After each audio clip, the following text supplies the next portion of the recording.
international et d'Universal Ranking. Donc spontanément, ils ont sélectionné un peu de ce que nous faisons, ils ont fait un scoring et ils nous ont classé 98e au monde sur 4000 masters dans le monde de business et des affaires. En fait, il n'y a pas de secret. D'abord, l'équipe chargée des cours, elle est assez performante et c'est une équipe qui publie des articles. Et donc, classer les masters à l'échelle internationale se base d'abord sur la production scientifique. Bien sûr, on ne prétend pas avoir une formation parfaite. Encore, au niveau de la satisfaction de la formation vis-à-vis de nos étudiants, on était bien classé. Ça, c'est un critère encore qu'il adopte pour savoir un peu le degré de satisfaction par rapport à la formation. Voilà, bref, un petit aperçu sur le master d'Eden. Nous sommes donc une école, une assez jeune école par rapport à l'âge. Nous avons déjà l'âge de 14 ans maintenant. Mais par rapport à l'effectif, nous sommes une très grande école. Nous formons déjà un effectif d'une université. Nous avons 4700 étudiants à l'essai. Nous faisons partie de l'université de Tunis. C'est la plus ancienne université en place. Nous sommes très contents d'abord et nous vous remercions de cette occasion que vous nous avez offerte pour venir ici un peu voir les possibilités de coopérer sur plusieurs idées, plusieurs pistes. Donc, tout ça, c'est pour l'intérêt de nos étudiants qui, a priori, déjà, c'est un public peut-être intéressant pour former de futurs entrepreneurs. Je tiens peut-être à vous dire, voilà, j'ai 13 étudiants, et maintenant j'ai compris pourquoi les 13 sont là, parce que, a priori, c'est la majorité d'étudiants qui ont fait informatique. Bon, j'ai des étudiants qui ont fait des licences fondamentales en finance et tout, mais le public, nous sélectionnons donc des étudiants qui ont une polyvalence, c'est-à-dire il y avait d'autres entrepreneurs à travers d'autres villes partout dans le monde. C'est vraiment une communauté globale. Et surtout, les MIG sont caractérisés dans tous les pays par un partenariat entre le public et le privé. Souvent avec le gouvernement ou avec le secteur d'éducation ou avec plusieurs sociétés qui sont partenaires. Alors, je vais parler de deux programmes. Les deux programmes, ce sont des programmes Microsoft pour le développement des startups et l'éthique. Le premier, ça s'appelle BISPARC, et le deuxième, c'est le programme annuel de parrainage de startups. Je vais commencer avec BISPARC. Alors, qu'est-ce qui est BISPARC? C'est un programme aussi global, c'est l'initiative globale du Microsoft, où on offre aux entrepreneurs, aux entreprises de l'âge de moins de 5 ans, alors des nouveaux startups, qui n'ont peut-être pas les moyens pour acheter des licences pour des logiciels Microsoft. Alors, on donne tous les logiciels de Microsoft gratuitement à travers BISPARC. Comment ça marche? On donne un abonnement à un entrepreneur qui nous montre qu'ils ont une société, qu'ils ont une équipe et qu'ils ont un projet de développement de logiciels.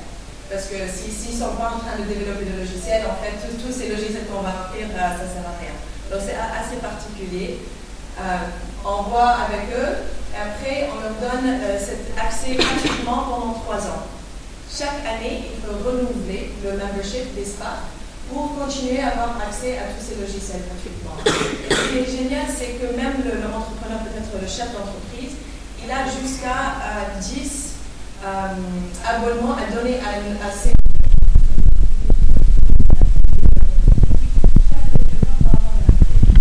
pour downloader tous les logiciels de Microsoft. Deuxième chose, c'est un support. Comme le MIG plateforme, BISPARC, c'est aussi une plateforme globale. Quand tu entres dans le site de BISPARC, tu peux voir dans tous les pays où il y a les entrepreneurs de BISPARC. Tu peux connecter avec eux. Tu peux voir quel projet eux ils sont en train de travailler. Peut-être faire des échanges autour des logiciels en particulier. Il y a aussi une visibilité énorme parce que BISPARC, à travers Microsoft, ils ont plus que 50 000 partenaires. Ça veut dire des partenaires stratégiques. Par exemple, le Startup Weekend, vous avez entendu parler de Startup Weekend. Microsoft Global et Startup Weekend Global, ce sont partenaires. À travers BISPARC, ils font des choses sur le site, ils mettent les opportunités. Il y a aussi une possibilité de mettre une petite page sur votre entreprise sur BISPARC. Alors, par exemple, je vais montrer. Alors, par exemple, ça c'est le site.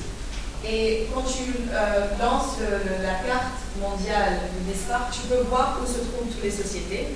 Si tu vois Tunisie, maintenant on a plus de 300 entreprises qui sont membres du BizSpark en Tunisie. Tu peux cliquer sur le local où se trouve l'entreprise. S'affiche une page avec ton logo, avec une description de notre entreprise. Il y a des investisseurs et des partenaires qui entrent dans le site pour voir qu'est-ce qui se passe dans le monde de TIC globalement. Et ils peuvent vous contacter, s'intéresser dans votre projet. Vous pouvez trouver un mentor à travers ça aussi.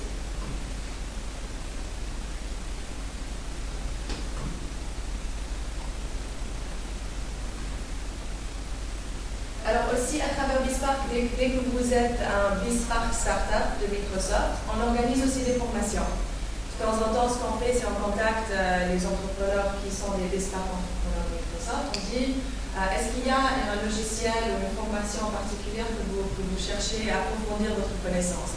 On essaie de voir s'il y a assez grand nombre de ces demandes. On fait venir un expert dans ce logiciel, dans l'écosystème de Microsoft mondial, ou elle ici localement aussi. On fait une formation pour vous souvent unique ou des fois d'ailleurs avec les partenaires. Alors, comment aussi on donne les abonnements à BizSpark? Ce n'est pas juste nous, Microsoft, qui essaye de chercher ces 300 entreprises ou plus et les donner des abonnements. On le fait à travers, maintenant, on a 66 partenaires stratégiques. En anglais, c'est les BizSpark Network Partners. Surtout les structures d'appui. En fait, c'est avec toutes les structures qui ont contact directement avec les entrepreneurs. Par exemple, si vous êtes un cyberpark, où tu as beaucoup d'entrepreneurs qui travaillent sur le domaine de TIC, eux, ils ont le droit de donner des abonnements directement à leurs entrepreneurs. Alors, c'est un moyen d'étendre un peu ces services partout dans le pays national. Alors voilà, Technopole pépinière, centre d'affaires, les cellules